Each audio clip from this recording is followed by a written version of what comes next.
Okay, I had someone up here waving. Who was that? Okay, yeah. Jens Berggren. Yes, I would like to know, I mean, I also expand on Chris's question beforehand. If religion was to go away, would the world be a better place? I also wonder, I mean, even if conscious religion would go away, I have a feeling that even as secular as we pretend or are, we're still so much immersed in religious beliefs subconsciously, that sort of even if the conscious religion was to go away, I mean, if I may take myself an example, I read Animal Liberation when I was studying philosophy back in the 1990s, and even so now today when you talk about sort of the difference with animal and human life, I'm slightly disturbed. Even though on a rational level I fully agree with that argument, I still feel it's a bit disturbing to hear it being spelled out like that. So, I mean, in that sense, is there a real difference between secular and religious beliefs? And to what extent are our secular beliefs colored by religious beliefs, and probably also vice versa? Well, certainly, I mean, 2,000 years of Christianity has left an impact on our culture and on our thoughts. And I think it is one of the reasons why, as you say, people find it disturbing for there to be some challenge about the gulf between humans and animals. So you're right about that, but I still think that there's a significant difference between secular and religious cultures. And as I was saying, I certainly noticed it moving from Australia to the United States. When people ask me, well, what's the biggest difference you noticed? I think that's it, actually. I think that you notice that it's a more religious society and that people's attitudes are often different because of that. Attitudes to a whole lot of different things, including, of course, the obvious things like abortion and so on. But also, just the way they think about life and where they go for that sense of community. I think religion, despite the fact that even secular Western societies bear the imprint of religious teachings, they are quite different from highly religious societies. My name is Natalie. You talked at the first, or at the end we can say that, the Jewish and the Muslim, and I mean the Israeli and the Palestinian problem. While it's not from the religion, because the Israeli, you can say it's a strong country and it's a political game. Because there's a lot of people, and I mean, Jewish people, they would like to have Jerusalem while they are atheists, so they believe in God as well, and but it's a political thing, we can say. And for the Palestinian, because they just don't want to show that they're gonna give up and leave them country, because they thought that it's for the Palestinian. Well, it's not. But my question is, the religion in some way, we can say, saved the people from many things. Like, for example, if I'm thinking to kill somebody or to do something bad or steal, or in some way, well, I'm not so religious. I'm not sure if there's God or not anyway, but it could make me sometimes to feel, no, it's maybe prohibited and I have not to do that.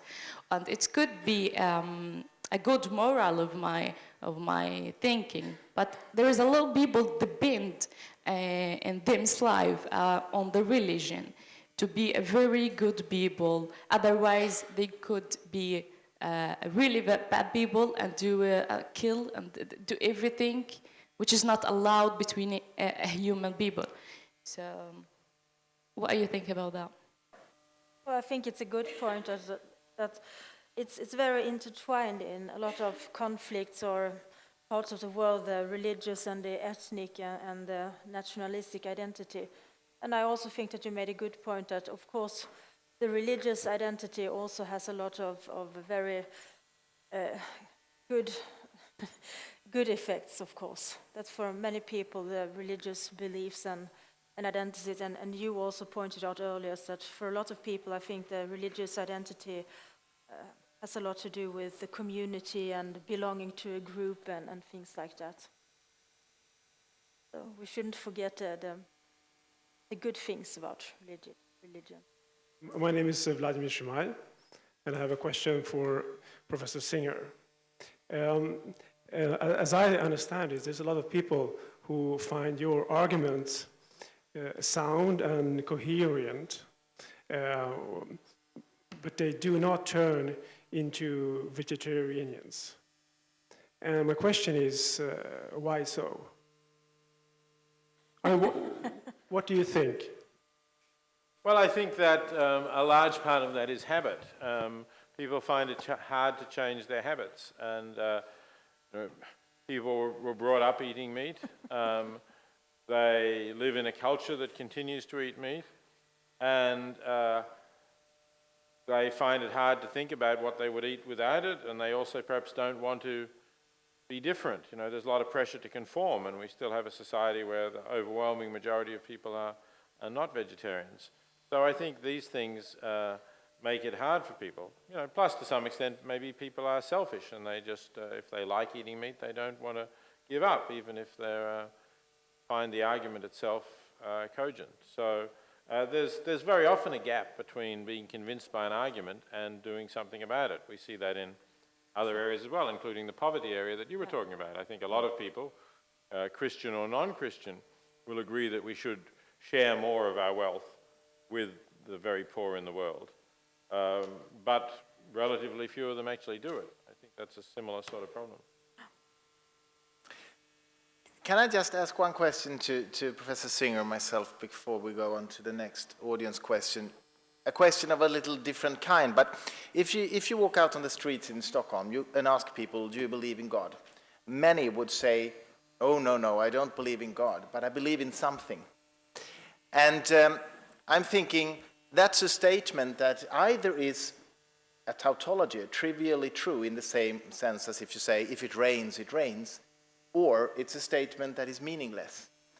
And I'm always thinking how to respond to such a statement. How would you respond?